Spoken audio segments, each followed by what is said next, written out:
Welcome to Rinal Reeva vlogs. ನಾನಿವತ್ತು vermicelli custard fruit salad ಅಥವಾ semiya custard fruit salad ಮಾಡ್ತಾ ಇದ್ದೇನೆ.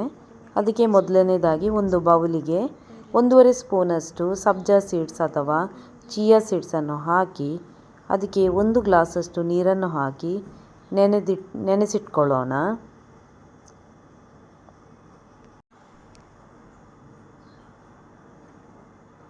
ನೋಡಿ, ಈ ಥರ ಚೆನ್ನಾಗಿ ಮಿಕ್ಸ್ ಮಾಡಬೇಕು. ಈಗ ಒಂದು ಪಾತ್ರೆಯನ್ನು ತೆಗೆದುಕೊಂಡು ಗ್ಯಾಸ್ ಸ್ಟವ್ ಮೇಲೆ ಇಟ್ಟು ಅದಕ್ಕೆ ಅರ್ಧ ಕಪ್ಪಷ್ಟು ಸೇಮಿಯಾವನ್ನು ಹಾಕ್ತಾ ಇದ್ದೇನೆ. ಇದನ್ನು ಚೆನ್ನಾಗಿ ಡ್ರೈ ರೋಸ್ಟ್ ಮಾಡಬೇಕು. ಸಣ್ಣ ಉರಿಯಲ್ಲಿಟ್ಟು ಡ್ರೈ ರೋಸ್ಟ್ ಮಾಡಬೇಕು.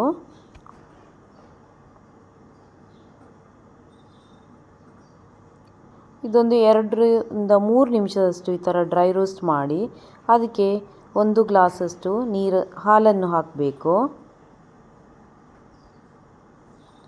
ಈಗ ಇದನ್ನು ಚೆನ್ನಾಗಿ ಮಿಕ್ಸ್ ಮಾಡ್ಕೊಳ್ಳೋಣ. ಹಾಗೆ ಸಣ್ಣ ಉರಿಯಲ್ಲಿ ಇದು ಹಾಲಿನ ಜೊತೆ ಬೇಯಕ್ಕೆ ಬಿಡಬೇಕು.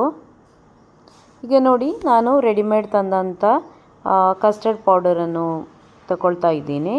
ಹಾಗೆ ಅದ್ರ ಜೊತೆ ಕ್ಯಾರಮೆಲ್ ಸಿರಪ್ ಕೂಡ ಇದೆ. ನಾನು ಈ ಕಸ್ಟರ್ಡ್ ಪೌಡರನ್ನು ಈಗ ಹಾಲು ಬಿಸಿಯಾಗಿದೆ ಹಾಕ್ತಾ ಇದ್ದೀನಿ. ಇದನ್ನು ಚೆನ್ನಾಗಿ ಮಿಕ್ಸ್ ಮಾಡಿಕೊಂಡು ಸಣ್ಣ ಉರಿಯಲ್ಲಿಟ್ಕೊಂಡು ಬೇಯಿಸ್ಕೊಳ್ಬೇಕು. ನೋಡಿ, ಈ ಥರ ಚೆನ್ನಾಗಿ ಮಿಕ್ಸ್ ಮಾಡಬೇಕು.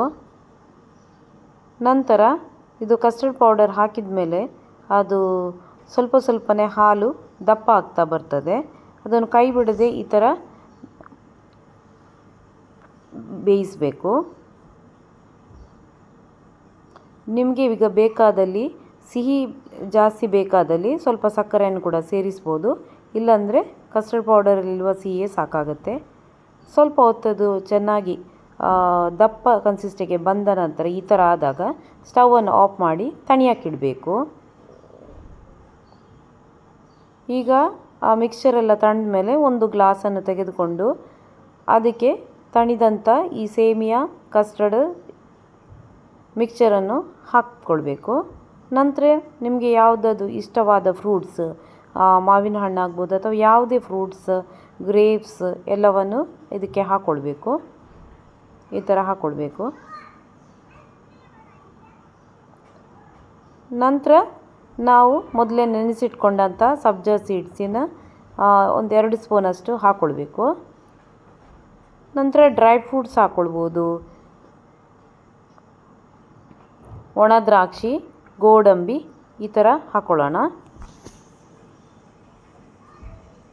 ಈಗ ಇಷ್ಟವಾದ ಫ್ಲೇವರ್ ಯಾವುದಾದ್ರು ವ್ಯಾನಿಲಾ ಆಗಿರ್ಬೋದು, ಯಾವುದೇ ಮ್ಯಾಂಗೋ ಆಗಿರ್ಬೋದು, ಯಾವುದೇ ಫ್ಲೇವರ್ ಐಸ್ ಕ್ರೀಮನ್ನು ಇದಕ್ಕೆ ಈ ಥರ ಹಾಕ್ಕೊಳ್ಳೋಣ.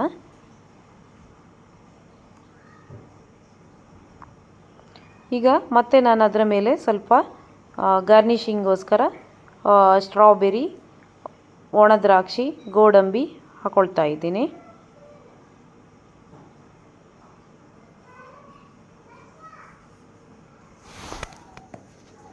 ಈಗ ಅದರ ಮೇಲೆ ರೆಡಿಮೇಡ್ ಕ್ಯಾರಮೆಲ್ ಸಿರಪನ್ನು ಹಾಕಿ ಇದು ಈಗ ತಿನ್ನೋಕ್ಕೆ ರೆಡಿಯಾಗಿದೆ. ಈ ರೆಸಿಪಿ ನಿಮಗೆ ಇಷ್ಟ ಆದಲ್ಲಿ ಲೈಕ್ ಮಾಡಿ, ಶೇರ್ ಮಾಡಿ, ಕಮೆಂಟ್ ಮಾಡಿ, ಸಬ್ಸ್ಕ್ರೈಬ್ ಮಾಡದಿದ್ದಲ್ಲಿ ಸಬ್ಸ್ಕ್ರೈಬ್ ಮಾಡಿ. Thank you for watching.